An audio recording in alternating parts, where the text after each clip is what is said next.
My girlfriend ruined my career to teach me a lesson about making time for her. So, I dumped her right away. I'm 32. Running a successful store chain kept me busy, but I thought I'd finally found someone special. My ex-girlfriend, Jane, seemed to understand my drive and ambition, something rare in the dating world. Looking back now, I was so caught up in the excitement of meeting someone who got me that I missed all the red flags. Funny how love can make you overlook the things that just don't add up. I met Jane at a local business networking event. She was smart, charming, and seemed genuinely interested in my career aspirations. Our connection was immediate, and within weeks, we were dating steadily. Those first few months were like a dream. She'd bring me coffee during late shifts, listen intently when I talked about work challenges, and even help me organize my filing system one weekend. "I love how dedicated you are," she'd say, watching me review spreadsheets on my laptop. It's rare to find someone so passionate about their work. I remember thinking how lucky I was. Finally, a partner who didn't make me feel guilty about my ambition. Someone who understood that success requires sacrifice. Or so I thought. The first signs of trouble were so subtle, I almost convinced myself I was imagining things. My laptop charger, which I always kept in the same spot on my desk, suddenly appeared in the kitchen cabinet one morning. When I asked Jane about it, she just shrugged. "Maybe you moved it while you were making coffee," she suggested. "You've been working such long hours lately, it's natural to be a bit forgetful." Then my external hard drive, containing months of stored data and planning documents, vanished for 3 days. I turned my apartment upside down looking for it, stress mounting as deadlines approached. When it finally showed up behind a couch cushion, Jane's explanation seemed plausible enough. "Oh, I was cleaning earlier this week. It must have fallen there when I was dusting." But things escalated. One night, I pretended to go to bed early, exhausted from a particularly challenging day at the store. In reality, I was too anxious to sleep, worried about a major vendor meeting the next day. That's when I heard it, the soft clicking of my keyboard in the living room. I found Jane standing at my computer, folders open on the screen. When she saw me, she jumped like she'd been caught stealing. "I was just looking for that playlist you made me," she stammered, but her hands were shaking as she stepped away from the desk. Something in her expression made my stomach drop.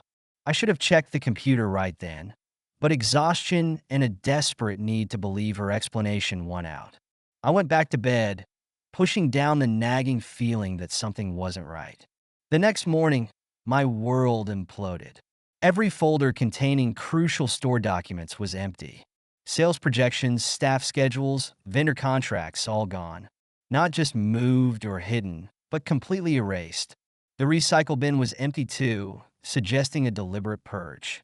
My hands were trembling as I called Jane. "Did you delete my work files?"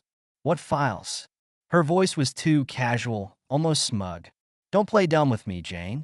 All my stored documents are gone. I saw you on my computer last night." There was a long pause. Then her tone changed completely. "Fine.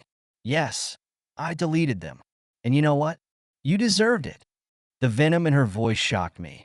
She launched into a tirade about how I never made time for her, how I was always working, always distracted by store business. "I tried talking to you about it," she spat, "but you never listened. So yes, I deleted your precious files. Maybe now you'll pay attention to what matters." I felt like I'd been punched in the gut. This woman, who I'd trusted completely, who I'd shared my home and life with, had deliberately sabotaged my career to teach me a lesson. "Get out," I managed to say, my voice shaking with rage. "Get out of my apartment right now." "Oh, so now you have time to talk?" She sneered. "What's wrong?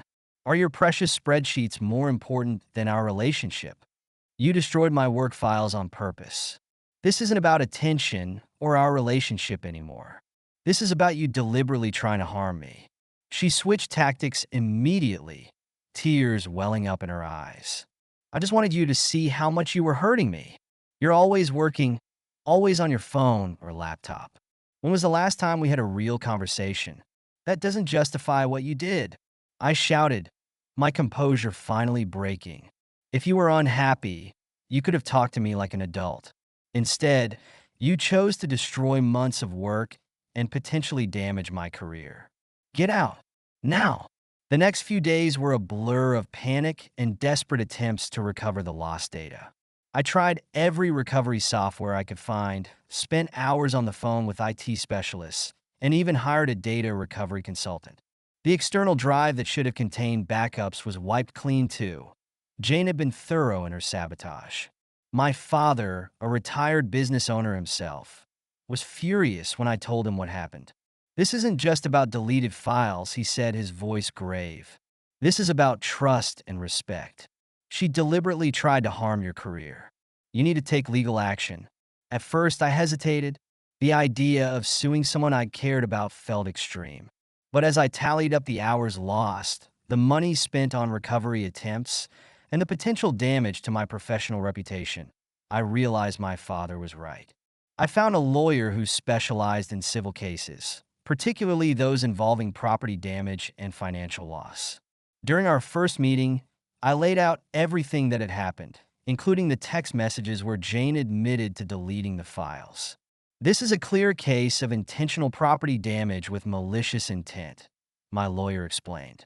The fact that she admitted to doing it deliberately, with the specific purpose of causing you distress, strengthens our case considerably. We filed the lawsuit, and that's when Jane showed her true colors completely. She launched a smear campaign among our mutual friends, painting me as a workaholic who cared more about money than relationships.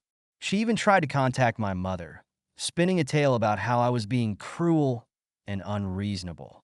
Mom, I explained when she called me concerned, she deliberately destroyed my work files. This isn't about our relationship anymore.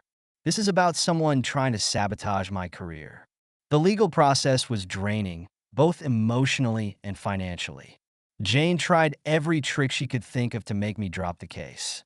She sent threatening messages, claiming she'd reveal embarrassing details about our relationship.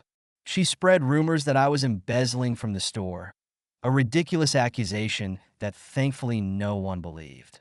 She even showed up at my workplace once, causing a scene in the parking lot until security escorted her away. Throughout it all, I remained focused on the legal proceedings. Every threat, every manipulative message, every attempt at intimidation was documented and added to our case file. My lawyer assured me that her behavior only strengthened our position. The day of the court hearing arrived, and I felt a strange mix of dread and determination. Jane arrived looking confident, probably expecting to charm her way out of the situation as she had so many times before. But the evidence was undeniable. My lawyer presented a methodical case. The text messages where she admitted to deleting the files, detailed records of the recovery costs, documentation of lost work hours and missed deadlines, and evidence of the subsequent harassment. The judge listened carefully, occasionally glancing at Jane with obvious disapproval. When it was Jane's turn to speak, she tried to paint herself as the victim of a neglectful relationship. I just wanted him to pay attention to me, she pleaded. I never meant to cause so much damage. But the judge wasn't swayed. Intentionally destroying someone's property is not an acceptable response to relationship issues, she stated firmly. Your actions show a disturbing lack of respect for both personal property and professional boundaries. The judgment came down in my favor. Jane was ordered to pay damages covering the cost of data recovery attempts, consultation fees, and compensation for lost work hours. It wasn't a fortune, but it was enough to cover my expenses and validate the wrong that had been done to me. The aftermath was both vindicating and exhausting. Jane tried to appeal to me through mutual friends, claiming she'd learned her lesson and wanted to make amends. But I'd seen her true nature, and there was no going back. I implemented strict new security measures at home and at work. All important files are now backed up in multiple secure locations. My computer passwords change regularly, and I'm much more careful about who has access to my workspace. The experience changed how I approach relationships, too. I'm more mindful of maintaining clear boundaries between my personal and professional life. I've learned that someone who truly cares about you won't try to sabotage your success, no matter how neglected they feel. My father's words still ring true. Success attracts both supporters and saboteurs. The trick is learning to tell them apart before they can do real damage. Today, I'm focused on rebuilding, not just my career, but my trust and relationships. The store is doing well, and I've found a better balance between work and personal life. But I'll never forget the lesson learned. Sometimes the people closest to us can cause the most harm, and standing up for yourself, even when it's difficult, is crucial for both personal and professional survival. The lawsuit wasn't just about recovering damages. It was about sending a message. Actions have consequences, and no one has the right to destroy what you've worked hard to build, regardless of their reasons. It's a lesson that cost both of us, me in time and trust, her in money and reputation, but one that needed to be learned. Looking back, I'm proud I stood my ground. Every time I pass by my now secure computer setup, I'm reminded that protecting your work isn't just about backing up files. It's about recognizing and dealing with threats, even when they come disguised as love and concern. The experience has made me stronger, more vigilant, and paradoxically, more balanced. I still work hard and pursue my ambitions, but I'm better at communicating my boundaries and expectations.